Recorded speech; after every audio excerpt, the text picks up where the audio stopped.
Eka. Dan aku Diva. Di sini kita lagi ada di Perpustakaan Nasional Republik Indonesia di Salemba. Nah, kebetulan kita di sini berdiri di gedung E. Nah, teman-teman, yuk ikutin kita untuk masuk ke dalamnya. Let's go.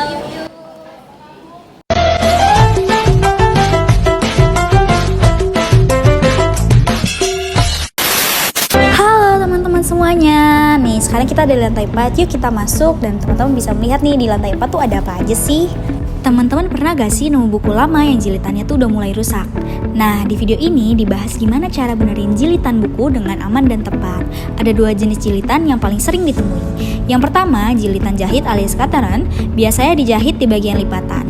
Yang kedua adalah jilitan logam, kayak di staples atau bahkan paku yang sering ada di buku tebal atau buku langka. Langkah awal yang penting banget, kenali dulu jenis jilitannya karena beda tipe, beda juga cara benerinnya. Terus semua elemen logam wajib dicopot dulu. Soalnya logam bisa berkarat dan kalau udah kena kertas bisa bikin kertasnya rapuh dan rusak. Intinya sebelum mulai perbaikan pastikan kamu tahu jenis jilitannya dan buang dulu semua logam yang nempel. Dengan cara ini buku bisa lebih awet, lebih aman dan tetap enak buat dibaca atau disimpan lama-lama. Di video ini, kita diajak lihat proses pembuatan buku secara manual dari awal sampai jadi. Semuanya dimulai dari melipat lembar demi lembar kertas, lalu dijahit satu persatu sampai jadi satu blok buku yang rapi. Setelah dijahit, blok buku diberi lem khusus biar makin kuat dan kokoh. Tapi, sabar dulu, lemnya harus benar-benar kering dulu ya teman-teman sebelum lanjut ke tahap berikutnya. Nah, setelah kering, barulah ditambah lapisan pelindung yang fungsinya sebagai pembatas antara isi buku dan cover, supaya lebih awet dan nggak cepet rusak. Video selanjutnya menunjukkan proses pembuatan cover buku yang keren dan tahan lama. Pertama-tama, elemen desainnya dipindahi pakai scanner, lalu disusun dan di layout di komputer pakai Adobe Illustrator, biar hasilnya rapi dan profesional. Setelah desainnya siap, langsung dicetak, tapi yang dicetak cuma satu sisi aja ya teman-teman, karena sisi lainnya disiapin buat area lem supaya bisa dijilid sih nanti. Biar cetakannya gak gampang pudar atau tergores, cover yang sudah dicetak langsung dilapisi pakai laminating, bisa pakai plastik atau kertas khusus. Nah, laminating ini penting banget karena bikin hasil cetakan jadi tahan lama, awet meski sering dipakai atau kegesek. Teman-teman pernah gak sih kepikiran gimana caranya koleksi perpustakaan bisa awet puluhan tahun? Nah, video ini menunjukkan proses perawatan dan penyimpanan koleksi biar gak gampang rusak. Kalau ada kertas yang sobek, jangan langsung pakai isolasi ya teman-teman, tapi gunakan paper reparatur band yang transparan, enggak nutup tulisan, dan lebih tahan lama. Terus, buat melindungi koleksi dari jamur karena udara lembab, biasanya ditaruh silika gel di dalam rak atau kotak penyimpanan. Simple tapi efektif banget kan? Untuk naskah-naskah kuno seperti lontar, penyimpanannya juga harus khusus loh, pakai kotak yang udah disesuaikan sama kebutuhan koleksi. Dan meskipun alatnya cuman kayak penggaris, karter, tuas, atau pensil, tapi dengan teknik yang tepat hasil perawatannya tetap maksimal. Intinya, perawatan koleksi bukan cuma soal fisik, tapi juga menjaga nilai informasi dan sejarah di dalamnya.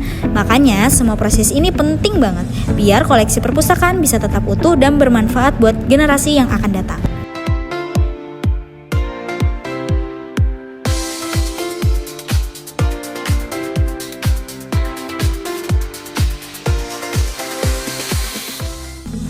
Proses produksi di video ini dimulai dari hal paling dasar, yaitu mengukur bahan.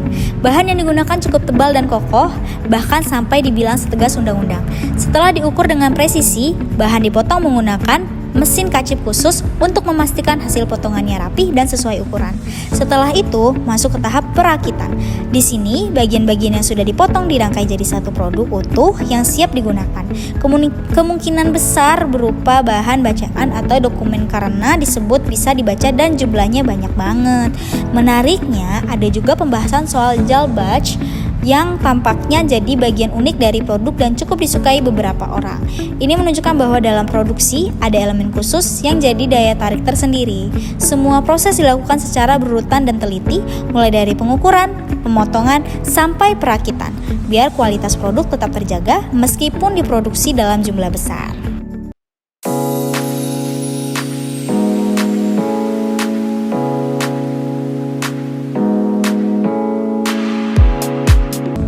Teman-teman, pengecekan kualitas itu penting banget loh, dan di video ini dijelasin gimana proses itu dilakukan dengan rapi dan terstruktur.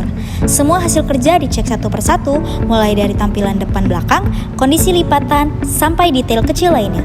Kalau ada yang salah, ya nggak langsung disalahin sih, tapi dikembalikan ke pelaksana buat diperbaiki. Setelah diperbaiki, hasilnya dicek ulang biar sesuai standar.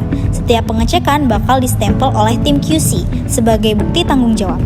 Kalau udah oke semua, hasil kerja disusun, terus dibuat surat serah terima buat diterima dan dikirim ke pemilik koleksi. Kerennya lagi, setiap proses dibuka ruang untuk tanya jawab, biar semua paham dan nggak ada miskomunikasi. Proses ini bukan cuma soal cek-cek hasil kerja, tapi juga soal kolaborasi dan menjaga kualitas secara menyeluruh. Hai guys, kita sudah selesai kunjungan ke konservasi perpustakaan cetak. Yeay. Gimana nih rasanya kunjungannya, Kak? Seru banget Diva. Sumpah seru banget dan kayak banyak pengetahuan gak sih Betul jadinya? banget, sangat menarik banget, terutama di proses penjilidan ini. Sangat insightful banget nih semuanya. Good guys, sangat worth it. Jangan lupa ke perpustakaan Tasya.